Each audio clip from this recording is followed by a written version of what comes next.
Warm greetings to you from Silver Bay. I hope you are well, and thank you for tuning in and being a part of what we're doing here at Silver Bay. My name is Bruce Tamlyn, and I recently retired from my position as the chaplain at Silver Bay, and I'm grateful that Silver Bay has invited me back in a very limited way to offer programs like this one. And today I'm in the library of Trinity House, this beautiful building overlooking the lake. And with me is Austin Porth, Silver Bay's digital marketing media specialist, who is recording this program for us. Thank you, Austin. So today we're continuing a series of offerings that are part of what is called Inside Silver Bay. And this series of programs I will be offering twice a month for people that tune into the opportunity to watch. And each program will be about between 20 and 30 minutes or so. And before I get into the specifics of today's program, I would like us to begin with just a short centering experience. So let me suggest that you find a comfortable chair like I'm doing here in our library, and just relaxing and sitting in the chair in a comfortable position and feeling the support of the chair and the support of the floor, and just letting ourselves drop into a quiet space. Maybe we close our eyes, and what I'd like us to do is just to begin by doing a very brief sort of body scan, starting with our feet at the floor and just seeing if we're holding any tension in our feet or ankle, and just moving up our body through our calf muscles and up through our knees and into our thighs and torso, lower back. Again, just seeing if you are holding any tension there, and just to quietly breathe into and let go of any tension we might be holding. And then to move up through our stomach and chest area. And again, just with a gentle breath, letting go of whatever tension we might be holding there. And then moving up to our shoulders and our arms and our forearms and our hands. And just letting them relax. And then up through our neck and into our head. And just letting go of whatever tension we might be holding.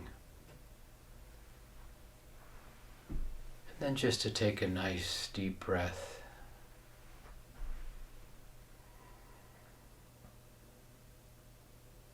And then I would invite us to do just a short breathing exercise where we, in our mind's eye, become very conscious of our breath. Being aware of our in-breath, and then aware of our exhaling. And what I would suggest is, as you inhale, be aware of that breath coming into you. And then as you exhale, in your mind's eye, you would just repeat a mantra word, a word that has meaning for you, a word maybe like love or beauty or grace or joy, peace. And that each time that you would exhale, you would just, again in your own mind's eye, say that word as you exhale. So let's do this for a few minutes together. We'll just breathe in, inhale, and as we exhale, repeating our mantra word.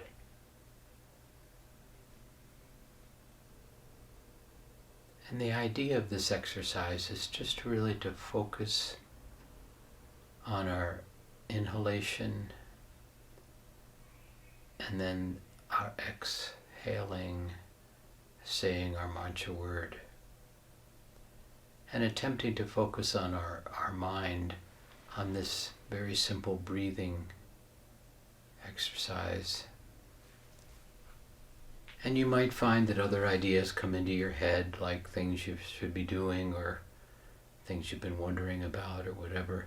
Just acknowledge them and let them go and come back to the breathing. So let me just do this for a couple minutes together. Again, inhale.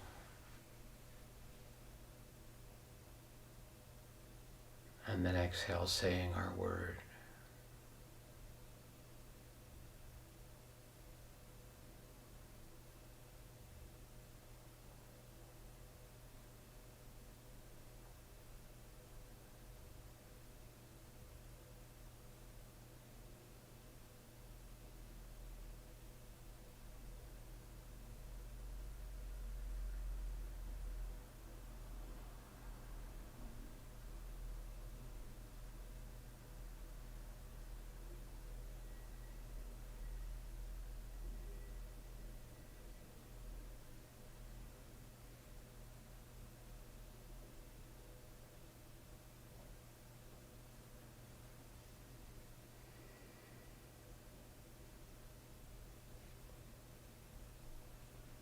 So I hope that you have found this to be relaxing for you, and I know we're cutting it a little short, but this is something you can do on your own, and maybe 10 minutes or so, or 15 minutes of a day of working on just relaxing through this breathing exercise and feeling just a sense of calm and inner peace. So thank you for joining me with this, and we start out each session this way. So hopefully you join us next time we're able to do this together again.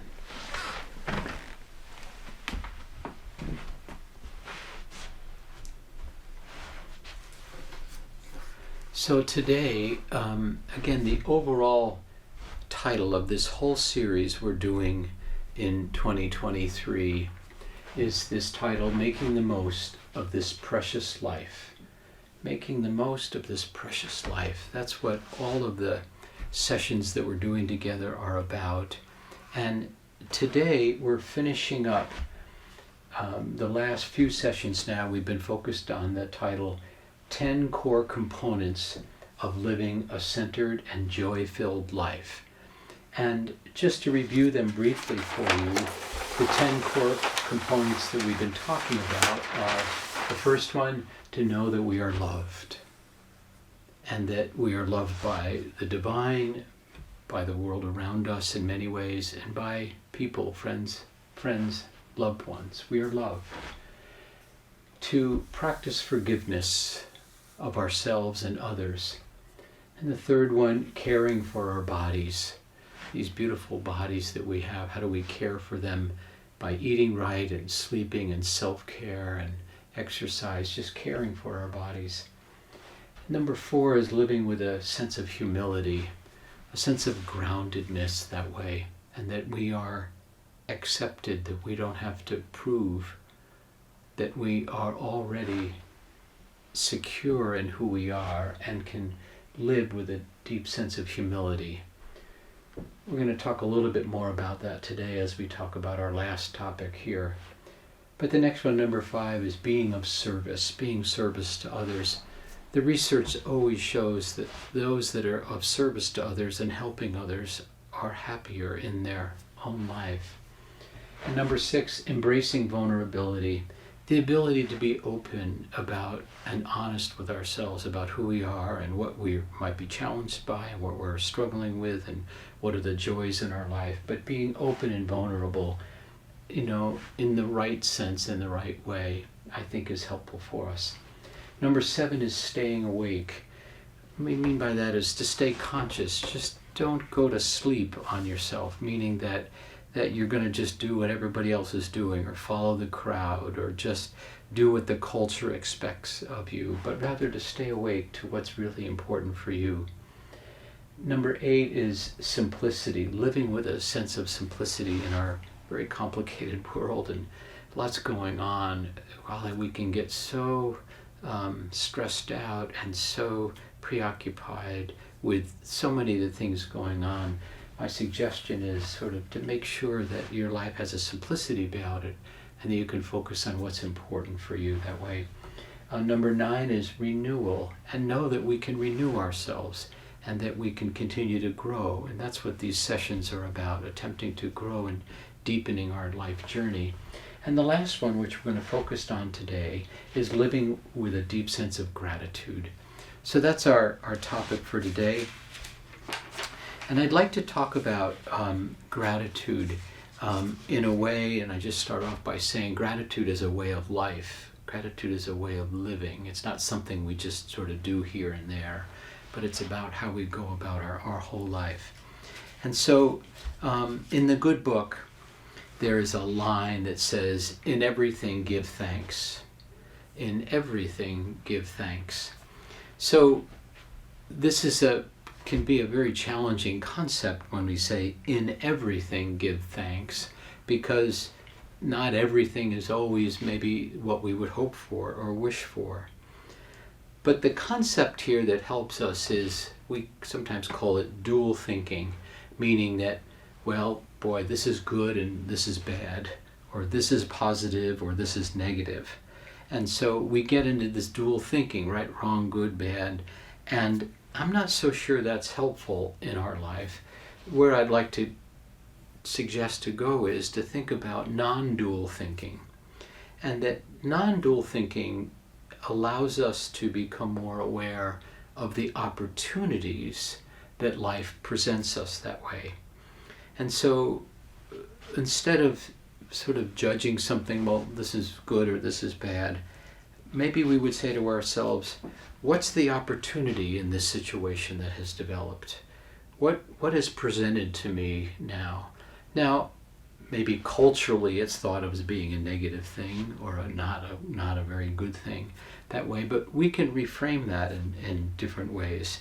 So a good friend of mine who I've known for some years now, he was, this is an example of this idea of reframing, but he was, after some 30 years with the company and risen very high in the organization to the executive suites, and he was abruptly on a Friday afternoon fired from his position after all these years. No clue it was coming, no awareness, just let go, fired, sacked.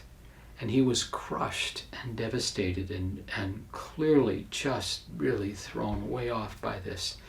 Asking him the question, who am I now? And where do I go now? And so this set him up for an opportunity to sort of take a look at his life, because all of a sudden now he didn't have this major responsibility, this work that he needed to do. He was fairly close to retirement, so that could work out okay for him in that way. But these next few years of his life, he chose to, I think very courageously, to examine his life and to look at his life. And so, what's the opportunity in this fact that I've been fired? And so with a bit of vulnerability and a bit of new understanding about his life, he really attained a whole inner sense of joy that he had never known before. He began to take a look at his life and examine how he lived and what had been important for him. And he was a very hard-driving, hard-working, charging executive, often on the road, traveling, very successful. And he thought at that point that he had sort of life by the tail, and all of a sudden this was all taken away. But as he looks back on it now, because we've talked about it quite a bit, he really understands this firing that he received as a true blessing, as a real place to be grateful for in that way, because it has put him on a whole nother path of understanding his life and what is really important for him, and looking at the inner meaning and purpose that's really behind the man that he is. his relationship with his wife and his adult children have grown to be so much deeper. And so I don't want to exaggerate it, but he is really now looking back on this as a gift, that this being fired was a gift. And rather than something that was a good or bad or negative or positive, it was an opportunity for him to grow into deepening and expanding his life, his capacity to love, his capacity to reach out to others. And again, he really found a whole sense of inner joy that he had never known before in the first many years of his life. So, again, is something good or is it bad, or is it an opportunity? I saw a pamphlet on the title of the pamphlet was "How Prostate Cancer Saved My Life," and this person who wrote this pamphlet explains in his writing how the diagnosis and the treatment of prostate cancer created an opportunity for him to appreciate and to rejoice in his life and in his relationships. And so this health situation that he experienced really, he believes, and as he said in the pamphlet, really saved my life and gave me so much more that way. So again, prostate cancer, of course we wouldn't wish that on anybody or ourselves, but when situations show up like that, how do we view it? And again, this man who wrote this pamphlet has created a life of service now where he really helps out others who may be dealing with sort of profound kind of health diagnosis that way. And he's come to know a deep joy that he's really never known before that way. And he sees this health opportunity of having been an opportunity to save his life, which he's really grateful for. So is something bad or is something good? Is something positive or negative, or is it an opportunity to deepen, to grow, to learn, and to expand our life in ways of maybe learning to love more deeply, or rejoice more fully, or know a deep inner contentment? There's the story of the farmer who has this farm out in the countryside. His son, who works in town, one day his son finds out that he's been fired from his position in town, so he comes back out to join his father and his family in working on the farm. And what happens here is the relationship between the father and the son are really deepened, and it's a really rich opportunity for them to come together as father and son. And then one day the son, in a farm accident, actually breaks his leg in an accident, and he goes to the medical care and gets it bandaged up and all that, but he now has his broken leg, so he's laid up for some weeks in that way.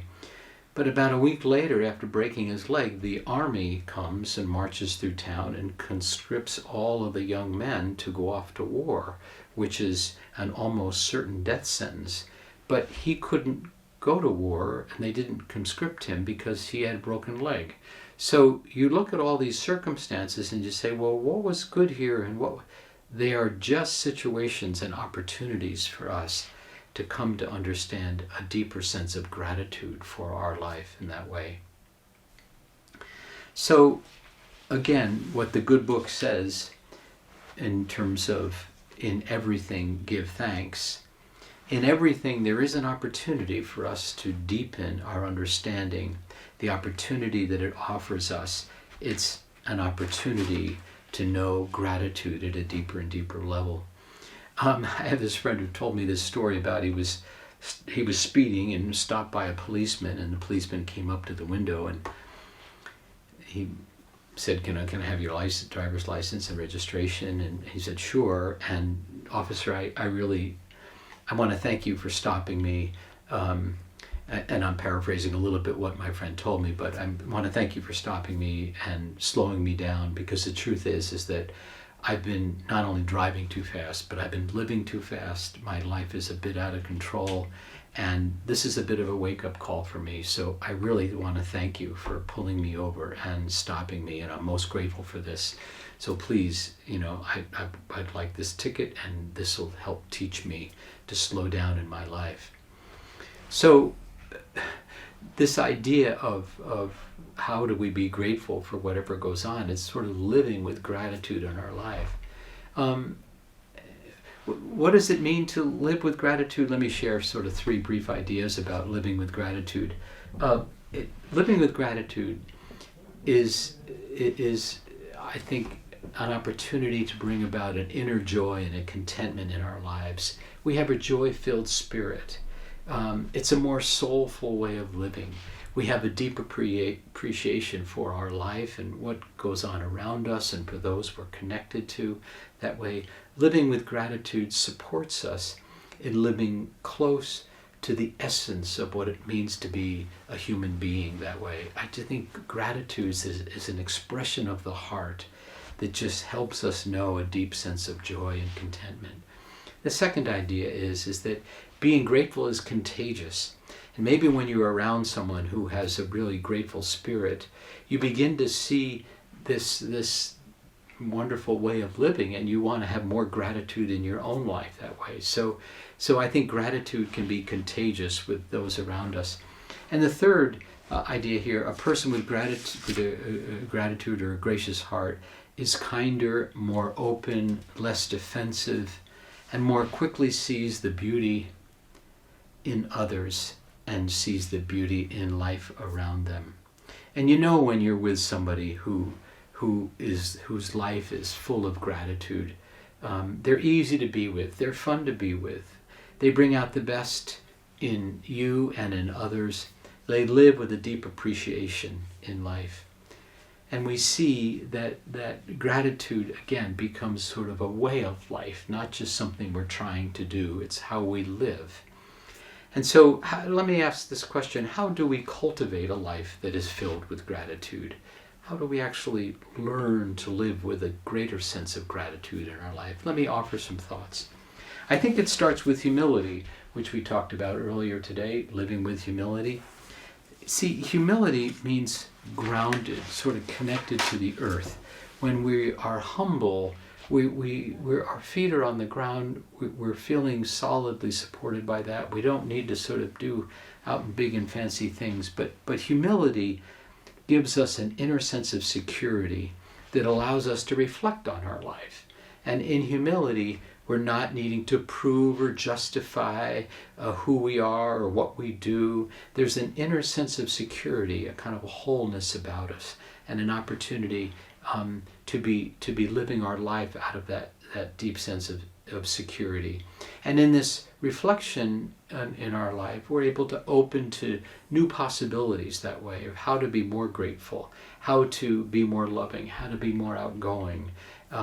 This is an opportunity in our life that allows us to feel this sort of true inner contentment that way. This idea of humility, maybe one of the opposites of living with humility is to live with entitlement. Entitlement, in a life where we believe we deserve more, or we need more, or we desire more. But in humility, we're open to the awareness that the things we have, we're grateful for that way, and that our heart opens to a deeper sense of appreciation for what we have, not what we don't have. And it's often people in our life that we feel most grateful for, our friends and our family, people around us, our colleagues at work. And so as we expand our ability to feel gratitude, it is often in the little aspects of life that we come to understand how grateful we are. We get a card from a friend, or somebody stops by and gives us a little gift, or somebody just says something really nice to us in that way, or we're able to say something nice to somebody else. These little things that we develop a real appreciation for that way. Another way of cultivating gratitude is through a quiet, centering experience like we did before with this breathing. The idea of maybe it's centering prayer, or maybe it's meditation, whatever you might want to do, but as we slow down and come to sort of an inner sense of contentment, inner peace that way, we're allowing ourselves to feel the gratitude we have for life that way. When we're moving so fast and so quickly and trying to do and trying to make and all this sort of producing whatever, which I'm not saying is not a good thing, but when we slow down enough, we can actually feel grateful that way and be in touch with ourselves, in touch with this beautiful, soulful life that we can be living that way. Another way to cultivate gratitude in our lives is to speak the language of gratitude. And let me offer a few examples of what the language of gratitude looks like. I'm just going to make some phrases here. I'm so thankful that, or I feel so blessed by, or I feel so grateful for, or I am so fortunate about, or boy, I just feel like I am so lucky, or this is a great opportunity, or I'm looking forward to this, or this is a possibility that is so unique, I'm so grateful for it, or I'm so hopeful about whatever. My bounty overflows. Look at how wonderful this is. This is the ability to speak this language of gratitude and to be able to express that to those that we love and care about and those we work with. And I'm so grateful to have Austin Porth here today with me to record this, because I couldn't do this alone. So Austin, very grateful for you and the work that you do to make this real. So thank you. And then another way to think about gratitude and cultivating gratitude is to actually speak the language of gratitude to different people that of course are in our life, to actually talk about it to them. So like I just did with Austin, to actually just to say it to somebody, or to say to my wife, you know, Sarah, I am so grateful for you and our decades-old marriage now and the opportunity for us to be together. Or I'm so glad that you're in my, to say it to a good friend, I'm so glad that you're in my life. I'm so glad that I can call you a friend. Or I love this, I read this some years ago in a book where parents were dropping off their children at camp, and the mom and dad left a note.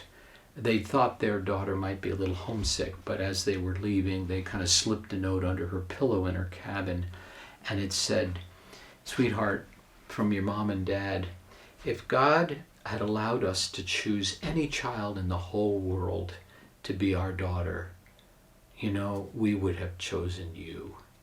And just, you can imagine the appreciation that that child felt in reading that. So other ways of sort of speaking gratitude to people. You mean more to me than you'll ever know. Or when I think about the blessings in my life, you're at the top of the list. Or I'm a better person because of my relationship with you.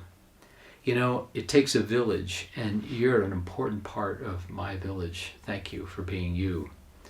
Or how can I thank you? Or you bring so much to my life. Or, you know, I really love you.